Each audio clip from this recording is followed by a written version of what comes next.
The first light of dawn was just beginning to paint the sky pink when James Crawford stepped out of his small house on Maple Street, 3 leashes in hand and 3 eager dogs at his heels. At 70 years old, he moved with the deliberate care of someone who understood his body's limitations but refused to surrender to them entirely. "All right, team," he said softly to the companions. "Same route as always." The dogs, all rescues he'd adopted over the years, wagged their tails in response. There was Cooper, a golden retriever mix with a graying muzzle who had been with James the longest. Bella, a black Labrador who had been found abandoned on a highway 3 years ago. And Scout, the youngest, a German Shepherd mix who had been rescued from a hoarding situation and still startled at sudden noises. For the past 8 years, since he'd moved to this quiet suburban neighborhood, James had walked this exact route every morning at 6 a.m., down Maple to Oak Street, around Riverside Park, back through the residential blocks, arriving home by 7:15. Rain or shine, summer heat or winter cold, James and his 3 dogs were a fixture in the neighborhood's early morning landscape. The residents of Oak Ridge knew him simply as the dog guy. Friendly, quiet, always offering a wave and a smile. Some of the regular early risers would stop to chat briefly, asking about the dogs or commenting on the weather. But most people barely registered his presence. He was just part of the scenery, as familiar and unremarkable as the street signs or the corner mailbox, which was exactly what James wanted. He had spent 33 years of his life being noticed, being scrutinized, being analyzed and assessed and judged.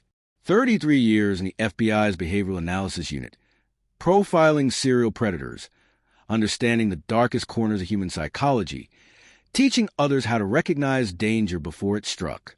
And then, 8 years ago, he had walked away from all of it, retired early, moved to a place where no one knew his name or his history, and embraced the simple pleasure of being nobody in particular. The dogs had been his salvation. After his wife died, cancer, mercifully quick once diagnosed but still devastating. The house had felt too empty, too silent. A friend had suggested he visit the local animal shelter, just to look. James had come home with Cooper that same day, and within a year, Bella and Scout had joined them. They didn't care about his career or his credentials. They didn't need him to solve anything or profile anyone. They just needed walks and meals and someone to scratch behind their ears. It was the most uncomplicated relationship James had experienced in decades. But habits from 33 years in behavioral analysis didn't disappear just because you retired. James still noticed things. He couldn't help it. He noticed when the Hendersons got a new car, a Lexus, probably financed beyond their means given that both had been recently laid off.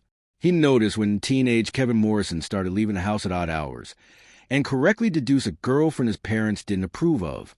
He noticed patterns and anomalies, routines and deviations, the 1,000 small details that most people walked past without seeing. He just didn't act on any of it anymore. He observed, filed away in the vast mental database that had made him one of the FBI's most effective profilers, and kept walking his dogs. Until the morning when he couldn't ignore what he saw.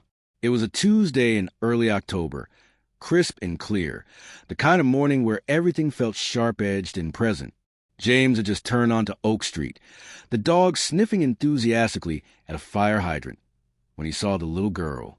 She was standing at the corner of Oak and Birch, exactly where the school bus stopped every weekday morning at 7:05. James recognized her.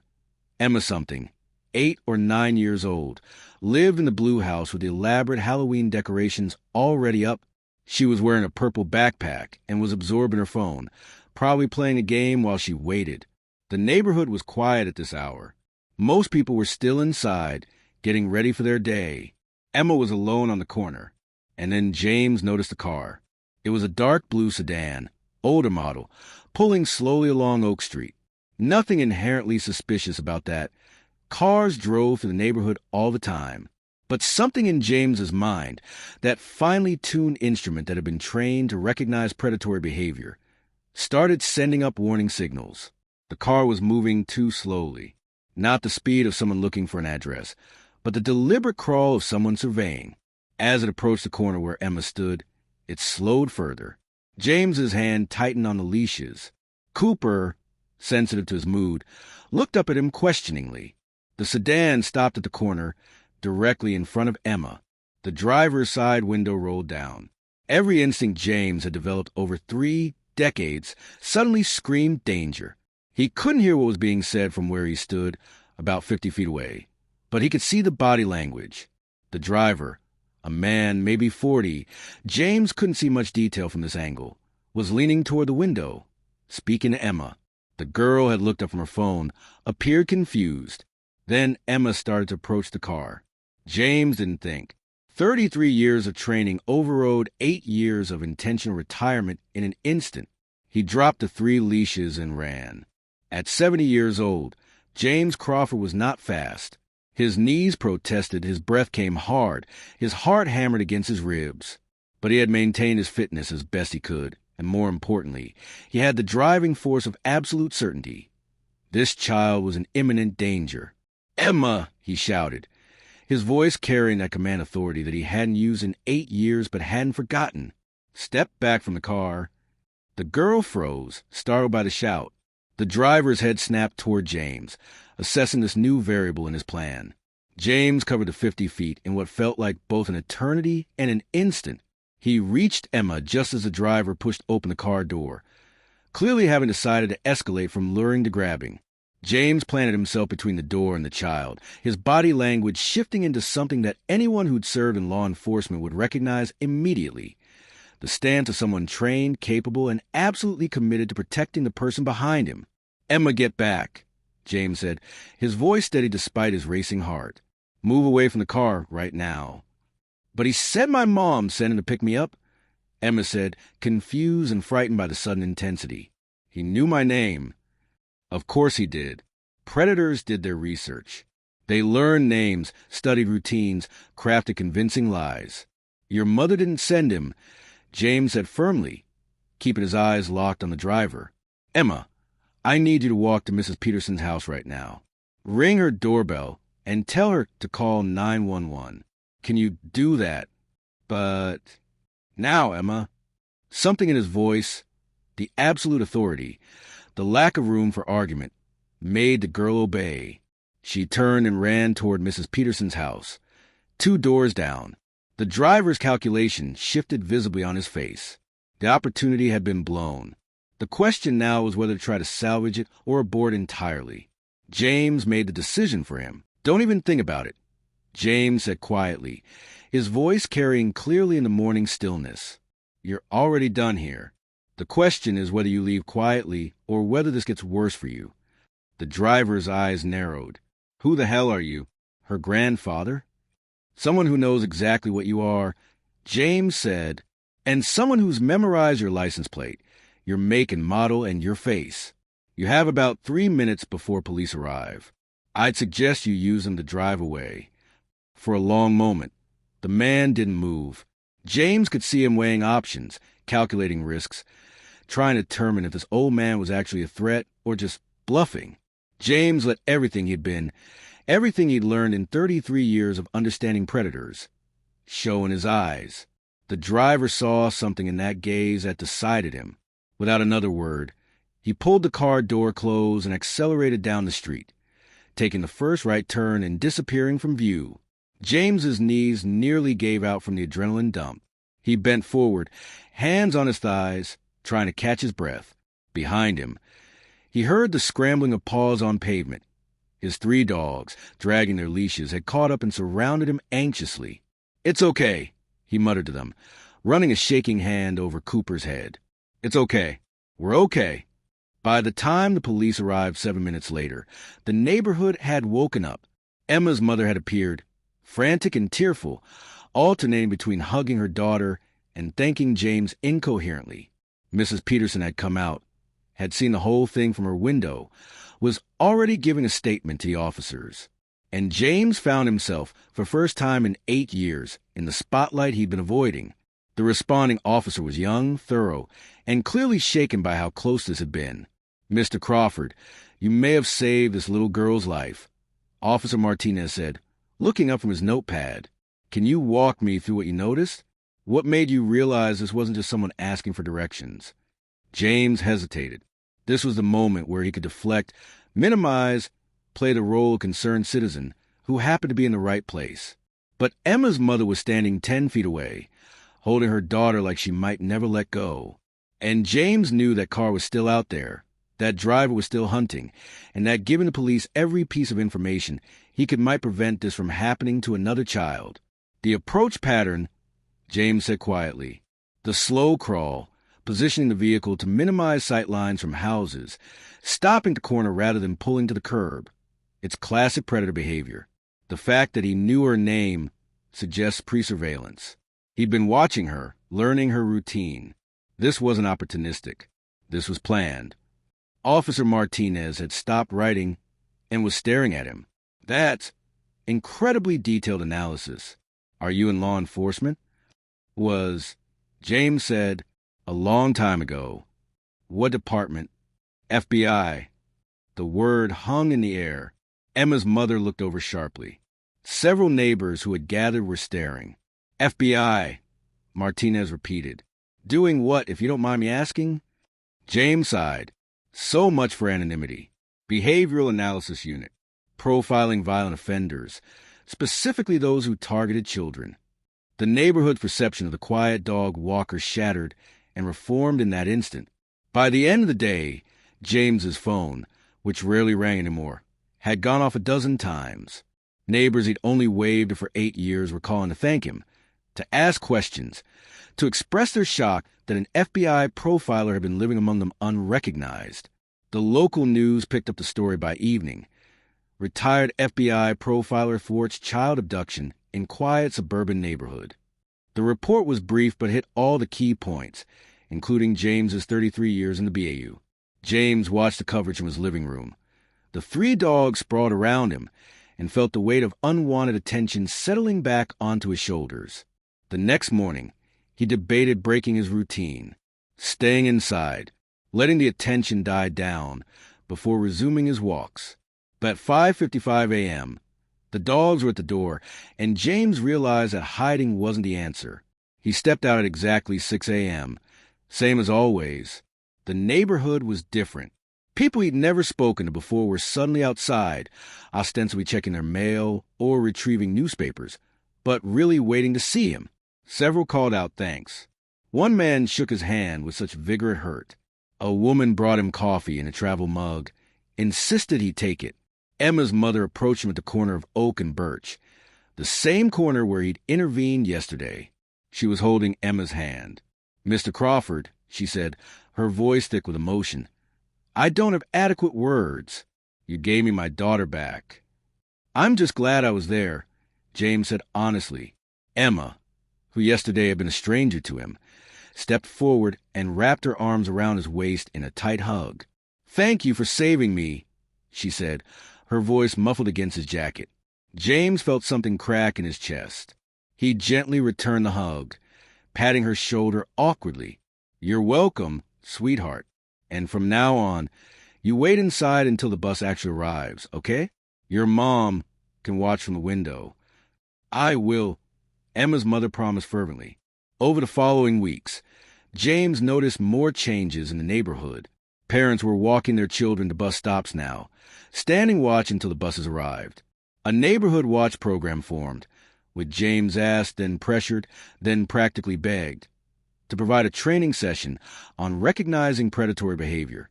He declined at first. He was retired. He'd left that world behind. He wanted his simple life back, his quiet walks with his dogs. But the requests kept coming. And as much as James wanted to retreat back into anonymity, he couldn't ignore the fact that knowledge he possessed could keep children safe. So one evening in the community center, James found himself standing before 70 concerned parents and neighbors, feeling more exposed than he had in years. I'm not going to lecture, he began. I'm just going to share some patterns to watch for. Things that might not seem dangerous at first, but that represent warning signs. He talked for 45 minutes about predatory behavior, about grooming patterns, about how to teach children to recognize danger without terrifying them. He explained what he'd seen in that sedan on Oak Street, the slow approach, the positioning, the prepared lie. The audience was rapt, asking questions, taking notes. James realized with some discomfort that he'd missed this. Not the spotlight, not the recognition, but the ability to use what he knew to protect people. After the session, a woman approached him. She introduced herself as Principal Reynolds from the elementary school Emma attended. "Mr. Crawford, what you shared tonight was invaluable," she said. "I'd like to invite you to do a similar presentation for our staff and PTA. And if you'd be willing, perhaps some age-appropriate sessions for the students themselves." James opened his mouth to refuse, but thought about Emma, about all the other Emmas in that school who might someday find themselves approached by a stranger with a convincing lie.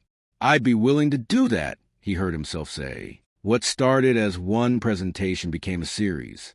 James found himself, gradually and somewhat reluctantly, being pulled back into a version of the work he'd left behind. Not the intense, all-consuming profile work of his BAU days, but something different: education, prevention, community protection. The local police department reached out, asking if he consult on a cold case involving a series of attempted child lures in the region. James agreed, on the condition that it was advisory only. He didn't want to get pulled back into active investigation work. But looking at the case files, he saw patterns immediately. 3 attempts in 6 months, all within a 10-mile radius, all similar time of day, all involving a vehicle description that matched what he'd seen. "It's the same guy," James told Detective Harrison, who brought him the files. "And he's escalating. The interval between attempts is decreasing. He's getting bolder. Can you help us build a profile?" James stared at the file photos. School pictures of children who'd been targeted, witness statements describing vehicles and approaches.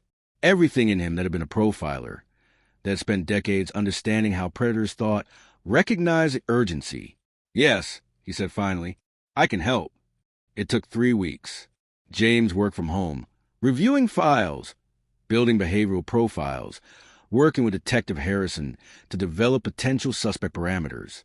His dogs kept him company, seemed to sense when he was working on something heavy, and stayed close.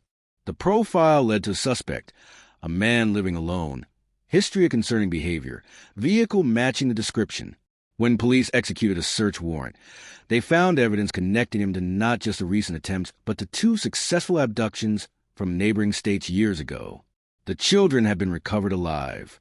James's profile had led to their rescue and to a predator being taken off the streets. That night, alone in his house with his 3 dogs, James felt something he hadn't experienced in 8 years. The profound satisfaction of knowing his work had directly saved lives. But he also felt the weight of it, the darkness that came from understanding evil, the nightmares that returned, images of what might have happened if they'd been too late. Cooper seemed to sense his mood and rested his graying head on James's knee. Bella pressed against his leg. Scout, the most anxious of the 3, climbed onto the couch beside him despite knowing she wasn't supposed to be on furniture. "I know," James said quietly, running his hands over their heads. "I know. It's heavy, but somebody has to do it." 6 months after the incident on Oak and Birch, James had found a new kind of balance. He still walked his dogs every morning at 6 a.m. That routine remained sacred and unchanged. But now he also taught monthly safety workshops at schools throughout the county. He consulted on cases as needed, always advisory, always limited. He'd started a blog about child safety that had developed a modest following among parents. He was visible again, but on his own terms. Not as an active agent, not carrying the full weight of investigation work, but as someone who had expertise and used it to protect. Emma had become something of a fixture on his morning walks. Her mother now walked her to the bus stop every morning, and they often timed it to cross paths with James and the dogs. Emma had gotten permission to carry dog treats, and Cooper, Bella, and Scout had quickly learned to watch for her. One morning, as Emma was scratching Bella's ears, her mother pulled James aside. "I've been meaning to tell you something," she said. "After everything happened, I learned about your career, looked up some articles. You were involved in some of the biggest cases in the country. You could have stayed in that work, could have written books, done the consulting circuit. Instead, you retired here to walk dogs. Can I ask why?" James considered his answer carefully. "I spent 33 years seeing the worst of humanity," he said finally. Saw what people were capable of, the damage they could do. It was important work, necessary work. But it changed me, made me see danger everywhere, made it hard to trust, to believe in ordinary goodness. He looked down at his 3 dogs, who were patiently waiting for Emma to finish distributing treats. These guys don't know anything about profiles or predators or the darkness in people's hearts. They just know walks and meals and ear scratches. Being with them, having this simple routine, it reminded me that most of the world is actually okay, that good exists alongside the bad.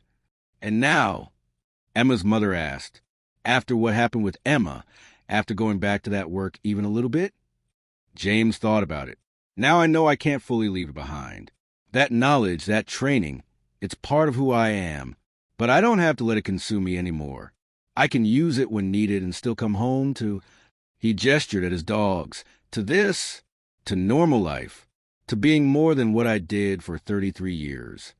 That evening, James updated his blog with a new post about recognizing predatory behavior in vehicles. He answered emails from parents with safety questions. He reviewed a case file that Detective Harrison had dropped off, and then he closed his laptop, let his 3 rescue dogs out into the backyard, and stood watching them play in the fading light. Cooper, who was slowing down with age but still gamely chasing after Bella. Scout, finally comfortable enough to actually play instead of watching anxiously from the sidelines. They had saved him just as much as he'd saved them, given him something to care for that didn't involve darkness or danger, given him a reason to have a routine, to leave the house, to be present in a community. And being present in that community had meant he was in exactly the right place at exactly the right moment to save Emma's life. James thought about the life he'd left behind. The intensity, the acclaim, the sense of important purpose. He didn't miss it, not really, but he was glad he'd had it. Glad for the training that had made him see what others missed on a quiet Tuesday morning. His phone buzzed with a text from Detective Harrison. New case. Concerning pattern. Your thoughts when you have time. James looked at the message, then at his dogs play in the yard, then back at the message. After my walk tomorrow, he texted back, because at 6 a.m., he had a route to walk and 3 dogs who depended on him for their exercise. That came first. That would always come first. But when he got back, he would look at that case file, because he had knowledge that could help, training that could protect, experience that could make a difference. He was James Crawford. He was 70 years old. He was retired. He was also still, in all the ways that mattered, exactly what he'd been for 33 years. Someone who recognized danger and stepped between it and innocent. The difference now was that he got to choose when and how. He got to maintain the life he'd built, the dogs, the routine, the simplicity, while still using what he knew to protect people. It wasn't the life he'd planned when he'd first retired. But as Cooper, Bella, and Scout came bounding back to him, tails wagging, faces happy, James realized it might actually be better. He'd thought retirement meant leaving behind who he'd been. Instead, he'd learned that you didn't have to be consumed by your past to let it inform your present. You could be the dog walker who everyone waved to on quiet suburban streets, and also be the person who saw what others missed and did something about it. Both could be true at once. James called his dogs inside. Tomorrow he'd walk them at 6 a.m., same as always. He'd wave to the neighbors. He'd make sure Emma got safely on her bus. And then he'd come home and look at that case file, because some knowledge was too important not to use, even if you tried to leave it behind. Especially if you tried to leave it behind. The dogs settled around him as he sat down to dinner. 1 rescue, 3 altogether now, who had given him purpose when he thought his purposeful life was over. They had no idea they'd saved him, just as Emma had no idea that a morning walk and 3 unleashed dogs had saved her. Sometimes the right person was in the right place at the right time, and sometimes that wasn't coincidence. Sometimes that was just life recognizing that some people were meant to protect others, no matter what job title they held or didn't hold. James Crawford had been an FBI profiler. Now he was a dog walker. But fundamentally, at his core, he was the same as he'd always been. Someone who noticed, who understood, and who stepped in when innocence needed protecting. The job title didn't matter nearly as much as the choice to show up. And James showed up every morning at 6 a.m., 3 leashes in hand, 3 rescue dogs at his heels, and 33 years of knowledge walking quietly beside him, just in case someone needed it.